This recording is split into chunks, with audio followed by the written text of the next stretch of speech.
Hi everyone. So welcome to my post about the essay this week. So just a reminder, this is tying in from last week so that you can use a lot of what you did in the research part of this in order to inform your response in this essay. So I wanted to briefly talk about thesis statements because I think that will help you frame and understand this essay a little bit better.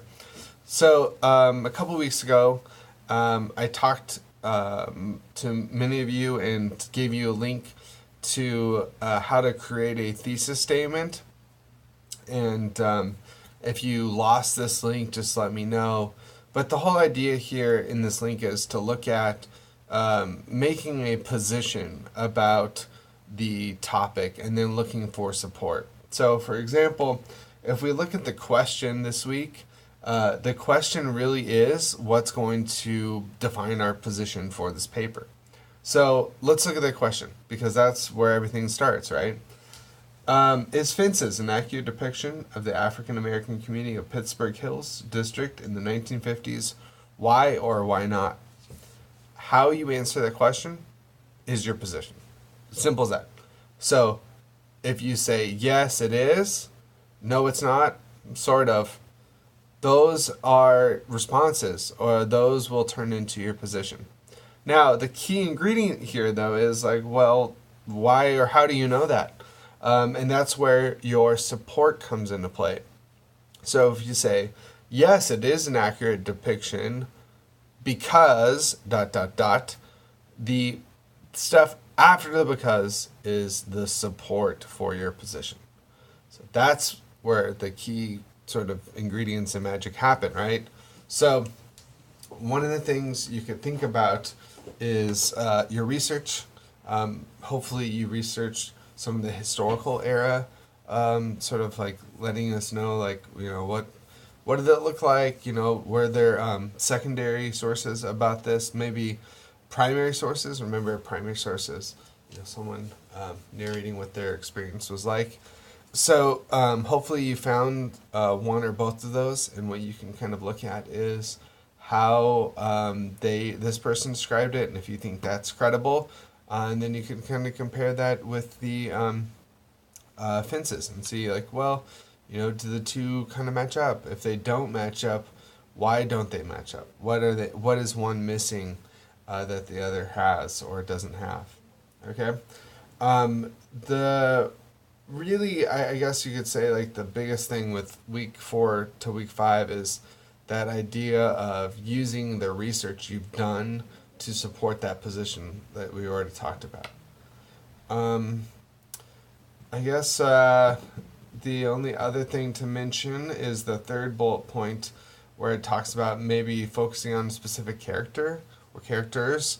This could be very useful because in a lot of ways, I'm assuming that the research most of you found is focused on looking at it from kind of a broad perspective. So you're kind of looking at all of this area and this time period, and of course, if you took any city in 2018 or 2019 or 2017 or whenever. And you looked at that city and kind of said, okay, well, this is like the type of people who lived here. This is like kind of an amalgamation of the people who lived in this neighborhood. You'd probably be, hard pressed to find some sort of uniformity, maybe.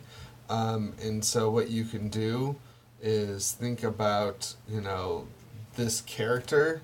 They're obviously not going to maybe fit into it 100%, but maybe does it kind of seem as if they would be here? Is this like a person who seems as if they reflect the types of people that could live here? So I guess in a really convoluted way, what I'm trying to say is, if you look at this character, they seem authentic, right? And so I think that that's probably something that you're used to doing, like if you're watching a film and they said, especially if it's a place you've been or have lived before, you can say, like, yeah, this is authentic to Los Angeles or Baltimore or New York or Wisconsin or whatever the case may be. So so those are the three things I would kind of look at are, what does it look like in this historical time? What do the people there look like, and then how is that reflected in the play, and kind of going back and forth. And so that's the thing I would focus on in the body paragraphs is saying like, okay, here's what someone says the historical setting looked like, or the people look like, or felt like, or talked like, and then here's what the play is doing. Does it match up? And so if it matches up, then yes, it does. If it doesn't match up at all, then no, it's not.